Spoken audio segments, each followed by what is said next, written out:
I'm really enjoying the lighting and environment effects that I'm building with the various actors that I've placed in the scene. However, if we take a look at our outliner, we are creating a pretty complex collection of actors. We have directional light, an exponential height fog, an atmosphere, a skylight, a volume. There's a bunch of stuff, if you will, that's going on inside of our outliner that's contributing to the creation of our scene.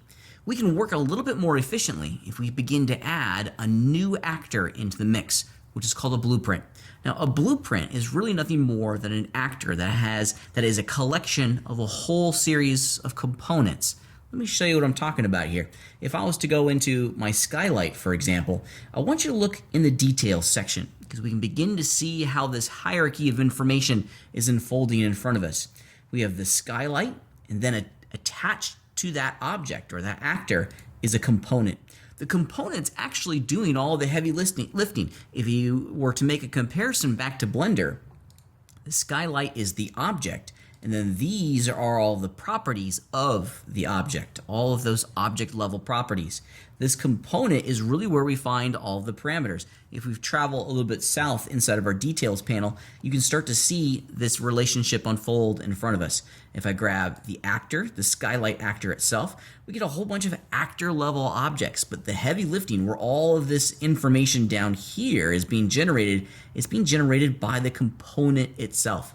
So really the components are the most important part of these actors, and there's a way for us to add all of these actors together and their components into a more streamlined environment, which is called a blueprint. A blueprint is a container of components, and for us, there's a really great blueprint that we're going to take advantage of called the Sun Sky Blueprint that aims to condense all of these environmental components together into one place and make intelligent connections between them, programmatic connections that will give us a level of detail and control that is really quite neat. I'm going to turn some stuff off here. I'm going to turn off, let's just not turn off, let's just delete it. I'm going to get rid of my skylight, and I'm also going to get rid of, let's delete these things. Oops, what's going on? Sorry, hit the wrong button on my computer, and my right-click menu is going crazy. Get rid of the sky, atmosphere, same with the directional light, and the exponential height fog. So we're kind of back down to normal. The only thing we have in there is volumetric cloud, and you'll see why here in a moment. We're going to leave that in there, but for the time being, we're just going to turn this off. Now, I know you're probably like, Pat, we just turned everything black. Haha. However, we're going to add in a blueprint now. That's going to be a combination of all these components together into one object versus 5. Instead of having to adjust 5 different things, we're going to adjust one thing that does the same job and the result of those 5 different things. So back to the quick add button. This time we're going to go into the lights section, and we're going to add the sun sky. Now on the surface it's going to go bright white. More on that here in a minute, but I want you to pay attention very closely to what's happened over here in the outliner. Notice that we have a new icon. This is the icon for a blueprint, which is a container, a folder, a briefcase full of a whole series of different components.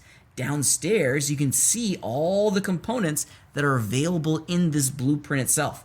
We have a mesh, we have the skylight, the directional light has returned, and the atmosphere. All these components are working together to create the illusion that we're after. So let's look at how we can control this and continue to get the result that we're after. If we were to select the actor itself, the highest most element inside the hierarchy, we can see downstairs in our properties panel, we have a tremendous amount of control over the orientation of the light. In every sense, this is accessing the directional light component and using this information to determine how the light is going to be placed inside the scene itself. If we go back to the blueprint itself, check it out. So this is all, instead of doing the orientation values, now we can go in and start to leverage the longitude and latitude, the day and the month. We can do the solar time. I mean, we just have a tremendous amount of blueprinted programmatic controls that are accessing more than one thing. Let me show you what this looks like. I'm going to go back to my directional light, and I'm going to put the intensity down quite significantly. Right now it's at 7,500. Let's put this back down to 10. And you can start to see that we're starting to craft an illusion here that's a little bit more what we're after. However, if we go into the rotation component of our directional light and rotate the light, see how it always, doesn't matter what I put it at, it always goes back to negative 45. The blueprint is programmatically making connections between the orientation, the position, the scale of all of these different properties, if you will, to generate the illusion that we're seeing here in the environment. So instead of changing the orientation of the directional light, now we're just changing the latitude and longitude, and we can see we're getting the control over the light itself. Well, why do we want to do this? Well, because there's a programmatic connection between all these different components, the other components are also in the mix as well. The skylight, the directional light, and the sky atmosphere are all working together. Let me show you what I'm talking about. As I change the longitude of my light, I'm going to you can actually see the sun setting behind us.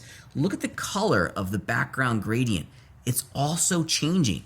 Because there's a programmatic connection between the orientation of the light itself, we're also changing the color and the scattering distance of our sky atmosphere at the exact same time.